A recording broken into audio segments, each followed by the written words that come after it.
Blind Trust, continua il botta risposta tra il sindaco Brugnaro e le opposizioni che parlano di specchietto per le allodole. Il primo cittadino replica: è gente rancorosa che non propone nulla. Il sindaco stasera ospite di 20 e 10. Fallimento vicino per l'area ex Umberto I a Mestre, notizia che non sorprende i cittadini e commercianti della zona che si sentono presi in giro. Era pronto a immolarsi come kamikaze per l'ISIS, pericoloso terrorista bloccato a Genova dalla Digos, era stata segnalata la sua presenza anche a Venezia. Domani l'ultimo saluto a Chiara Pavanello, la 14enne morta sulla Romea in sella alla sua bici. Sabato l'appello del sindacato di polizia: ragazzi, usate le luci di posizione, siete padroni delle vostre vite. Autonomia del Veneto, incontro stamane a Roma del governatore Zaia con i sottosegretari Bressa e Baretta, 5 materie in ballo ma non si rinuncia alle altre 18, entro un mese la firma della preintesa. È polemica per il museo di Mestre M9 a cui il nome è stato aggiunto Venezia. I cittadini non l'hanno presa a cuor leggero, dicono Mestre sarà sempre succube di Venezia. La toccante testimonianza di un detenuto questa mattina ha riempito i cuori di chi l'ascoltava durante la messa del patriarca Moraglia nel carcere veneziano di Santa Maria Maggiore. Telespettatori di Antena 3, buonasera, ben ritrovati l'edizione veneziana dei nostri telegiornali che si apre parlando del caso Blind Trust. Ieri, come abbiamo raccontato, l'annuncio del sindaco di Venezia che primo in Italia dà a un fondo Blind Trust tutte le sue attività per evitare le polemiche sul conflitto di interessi, una misura che però per le opposizioni, il Movimento 5 Stelle in particolare, è uno specchietto per le allodole, e arriva anche la replica dello stesso sindaco. Il Blind Trust è stato fatto dopo 3 anni che il sindaco è in carica e dopo tutta una serie di casi in cui il sindaco ha dimostrato ampiamente che non appena c'è l'occasione lui non riesce a distinguere tra il suo ruolo di sindaco e il suo ruolo da imprenditore. Se lui è arrivato a decidere per il Blind Trust non è perché lui è più realista del re, ma è perché le nostre accuse di conflitti di interesse pesantissime erano più che fondate. A meno di 24 ore dalle dichiarazioni del sindaco Brugnaro sulla costituzione del Blind Trust che gestirà le aziende del suo gruppo imprenditoriale, immediate le reazioni da parte dell'opposizione, a partire dal Movimento 5 Stelle insieme al Partito Democratico. Uno specchietto per le allodole per far stare tranquilli i cittadini che appunto ormai sono talmente addormentati che non si accorgono più di nulla e pensano che vada tutto bene. Ma per il sindaco le persone addormentate non sono certo i cittadini. Sono sempre all'attacco questi qui. Il problema è che fanno sempre polemiche in ogni caso. Una proposta, dico nel frattempo, nel frattempo fate polemiche. Una bella proposta che la scriviamo e facciamo entrare a norma. Ci dite l'idea e anche dove troviamo i soldi, così facciamo vedere ai cittadini quanto bravi e intelligenti siete. Io continuo la mia strada, me ne frego di questa gente qua. Io parlo ai cittadini, il patto l'ho fatto con i cittadini. A loro devo la massima trasparenza, lo faccio proprio col cuore. Contro tutti questi, come li definisce Ferrara, i rancorosi. Ecco, i rancorosi sono quelli da lasciar perdere, dobbiamo invece puntare tutti sugli orgogliosi. E sono due partiti trasversali a tutti. C'è da credere che non finirà qui dopo le parole di Brugnaro. Intanto a Mestre ci sono cittadini esasperati ormai dalla questione annosa, il buco dell'ex Umberto I, un buco che a quanto pare rimarrà tale ancora per molto tempo. Fallimento vicino anche per l'area dell'ex Umberto I a Mestre, proprio come è accaduto per la Torre San Lorenzo di via Pio X. Una notizia arrivata in comune che non sorprende cittadini e commercianti della zona, che da anni segnalano una situazione di degrado e spreco di denaro andata peggiorando nel tempo. Si sapeva che qualcosa succedeva, purtroppo questi qui da anni denunciano delle situazioni che dicono delle cose che non sono vere, purtroppo se è 9 anni che andiamo avanti questa storia.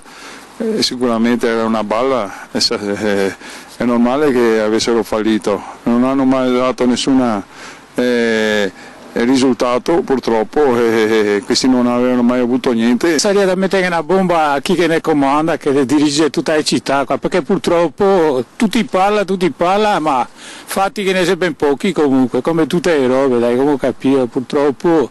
I cittadini si sentono presi in giro, senza contare il degrado con cui si scontrano quotidianamente causato dallo stato di incuria in cui da troppo tempo versa l'area. Siamo tutti presi in giro da questi personaggi, purtroppo loro interessa solo il momento in cui si andrà a votare e basta, ma nel resto non interessa niente ai cittadini. E questa è la verità. E questa è la meritocrazia che dice il sindaco Brugnaro, no? Che si è fatto una campagna elettorale sulla meritocrazia.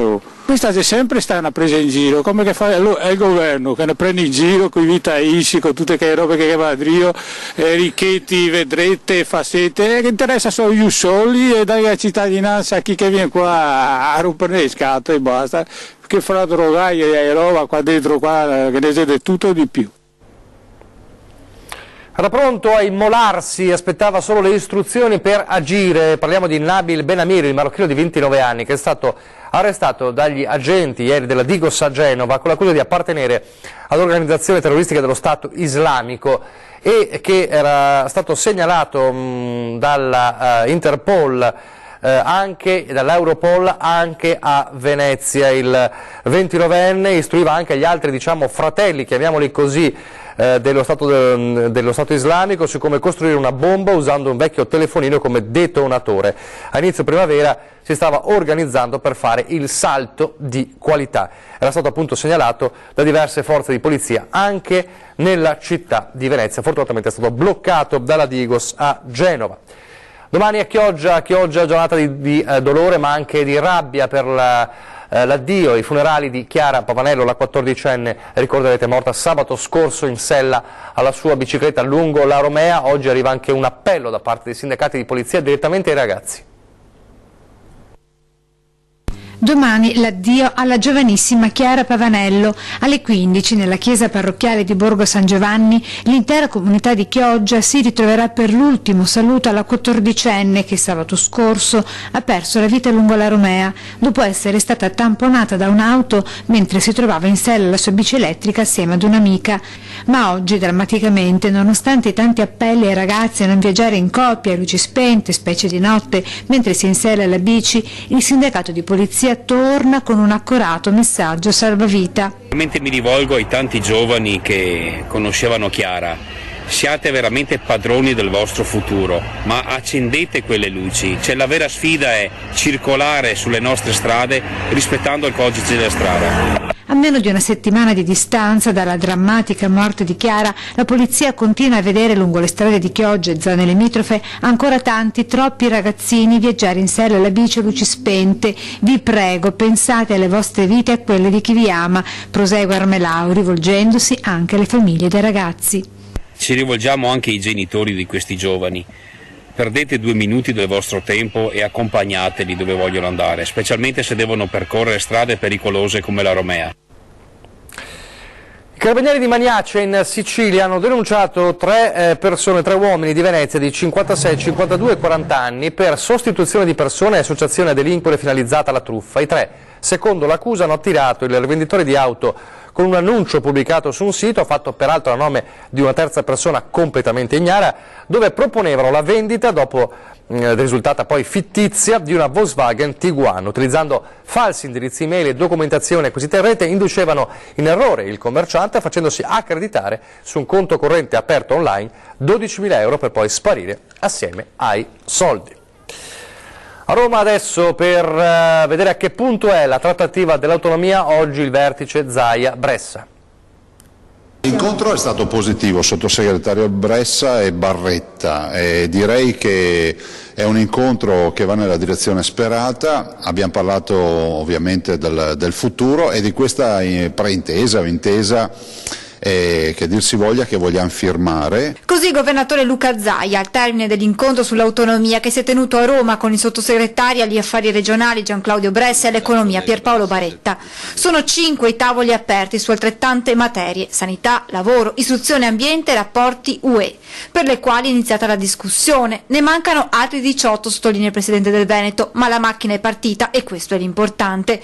Come importanti sono le tempistiche per sottoscrivere l'intesa. Fondamentale fondamentale che si firmi ovviamente questo provvedimento tra governo e Regione del Veneto alla volta di gennaio. L'obiettivo è quello di fornire indicazioni a chi salirà al governo, in modo che chiunque ci sarà, spiega il governatore Zaia, abbia già stabiliti criteri, tempistiche e modalità per affrontare una trattativa che dovrà continuare in un alveo già tracciato. Anche il sottosegretario Baretta punta a raggiungere un'intesa prima della fine della legislatura. E arrivare prima che l'attività parlamentare si concluda del tutto ad una preintesa, non so come la vorremmo chiamare, che definisca un percorso e che dia il segnale che si fa sul serio.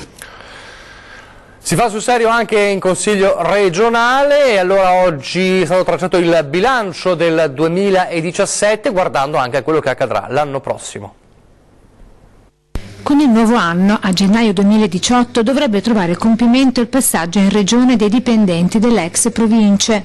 Come i centri per l'impiego che in questo momento non sanno a chi rispondere, la polizia provinciale che verrà regionalizzata, molte cose che, ripeto, dobbiamo fare per non creare disservizi ai cittadini ma che costano caro alle tasche dei cittadini veneti. Le province non sono nel cane né pesce, a noi come regione costano 40 milioni di euro di personale che prima non pagavamo. La riforma sanitaria, che è approvata nel 2016, nel corrente anno ha visto una serie di passaggi applicativi con il noto accorpamento delle ULSS. Il nostro obiettivo è stato quello di ridurre i costi amministrativi per migliorare e lasciare risorse ai servizi effettivi agli utenti, quindi una rivoluzione anche in questo campo e anche in questo campo molte regioni ci stanno copiando. E ancora il blitz dei NAS dei giorni scorsi inviati dal ministro Lorenzin per acquisire gli accertamenti sui PFAS e la procedura di plasmaferesi. Speriamo che dopo le elezioni politiche queste cose si appianino e invece di fare appunto politica sulla pelle dei cittadini vengano fatte cose utili ai cittadini. Tra i punti al centro del discorso tracciato dal Presidente del Consiglio Veneto nel corso del bilancio di fine anno. 56 sedute fatte, 49 leggi approvate, come sempre siamo fra i primi in Italia come numero di sedute ma anche come qualità di lavoro legislativo e soprattutto anche un dato importante, la altissima percentuale di presenza di tutti i consiglieri. Sarà il fiore all'occhiello di Mestre, il museo M9, ma viene chiamato M9 Venezia, inevitabile la polemica. M9 Venezia sarà perché Venezia forse ha più risonanza rispetto a Mestre, non posso dire altro, non so molto altro. C'è chi parla addirittura di pulizia etnica identitaria nei confronti di Mestre. Basti sapere che la stazione di Mestre si chiama Venezia Mestre, perciò non la trovo neanche una cosa troppo strana in realtà. Così il web si scatena e polemizza per il cambio di nome del museo di Mestre, che però porta il solo nome del capoluogo lagunare. Ecco che l'M9 Mestre 900 diventa infatti M9 Venezia. Anche la M di Mestre rimane, quindi per me va anche bene così, Sì, esatto, ha ragione lei. Polo culturale che però, lo ripetiamo, sorgerà a luglio prossimo in terraferma, in via Puerio, dietro le poste centrali per intenderci. Ma se i mestrini sui social si indignano, con in testa il consigliere Scano e l'ex assessore Speranzon, diverse le reazioni in laguna anche da parte degli stessi mestrini.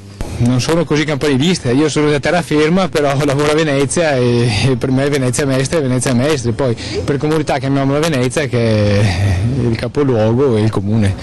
Magari dicendo M9 Venezia potrebbe essere un attimo più sentito e discusso. Per unire più le due città, perché comunque essendo sottocomune secondo me non è neanche stranissimo. Per attirare più turisti. Quindi una trovata commerciale? Sì, perché magari Mestre non è un nome tanto conosciuto, mentre Venezia è un nome più conosciuto, secondo me. Ma tu dove abiti? Qui a Venezia. Sei un po' di parte? Sì, dai. Un parere un po' interessato, così diciamo. Adesso la pubblicità.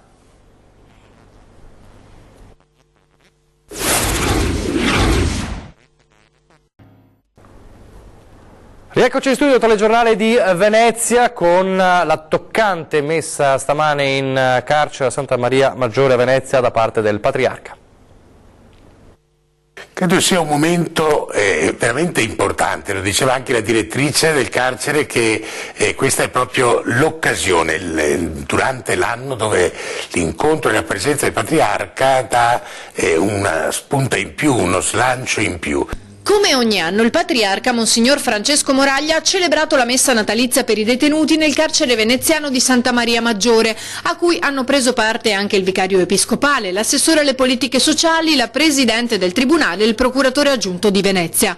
I detenuti hanno pregato per chi è in attesa di un domani migliore, per tutti coloro che attendono il ritorno a casa e per i volontari e chi opera in carcere. È stata la testimonianza di un ragazzo di 26 anni che ha raccontato la sua esperienza da tossicodipendente, il percorso e anche le speranze che lui ha nel guardare il futuro e con lungimiranza.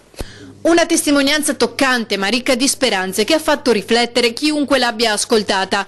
È rispettando le regole che si è uomini liberi, ha dichiarato il patriarca durante l'omelia. La nostra libertà è un dono, mi auguro che nella vostra vita potrete trovare quel bene che vi portate dentro.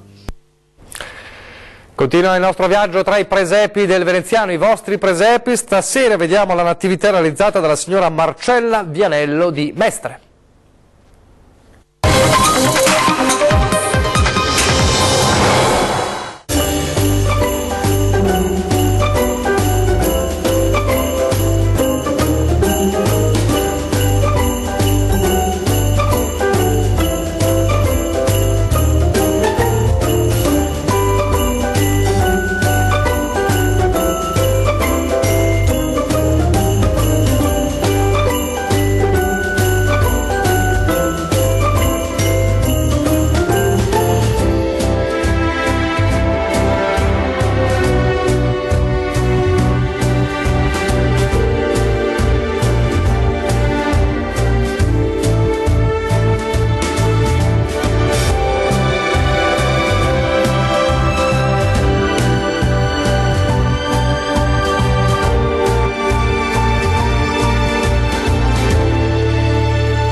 I loro nomi sono Andrea Appi e Ramiro Besa, ma tutti li conoscete come i Papu. Vediamo, hanno qualcosa da dirci. Allora, là, fermila, sei carta e penna. Due orari. O memoria. Due insomma, orari. Due orari. Mezzogiorno e 10. 12 e 10 traduco. 18 e 10. 6 e 10 della sera. PM, in insomma, sostanza. ecco, per dire proprio, ecco. Prima del notes e il notes è prima del TG. In questi due momenti, 12 e 10, 18 e 10, voi troverete Miss Mas. Sì, cioè, non accendete la TV. No, accendete la magari non la televisione. Dice, non è passato il tempo. È passato il tempo, ma si vede. Vabbè, era per dire che Miss Mas con due insomma, la solita striscia, ecco. La solita striscia. L'abbiamo ripescata, non si sa mai, per rinfrescarvi la memoria. È emersa da sola, come gnocchi. Come le ferite. Insomma, vabbè. Vi aspettiamo. Si può dire buon Natale? Si può dire. Buon Natale. Buon Natale anche a voi. Allora tornano i Papu su Antenna 3 con Miss Mas, 12 e 10, 18 e 10 ogni giorno. Vi ricordo questa sera 20 e 10, appuntamento importante soprattutto per chi segue da Venezia, perché questa sera appuntamento 20 e 10 con il sindaco di Venezia Luigi Brugnaro, ospite in studio del direttore Luigi Baciali, tanti temi sotto i riflettori, dall'ultima questione Blind Trust dopo l'annuncio, ma anche il futuro di Venezia, il futuro di Mestre, la sicurezza e le battaglie con i sindacati e con le opposizioni. Puntata da non perdere questa sera, 20 e 10 con il sindaco Brugnaro. E vi lascio adesso le previsioni del tempo. Grazie per averci seguito e arrivederci.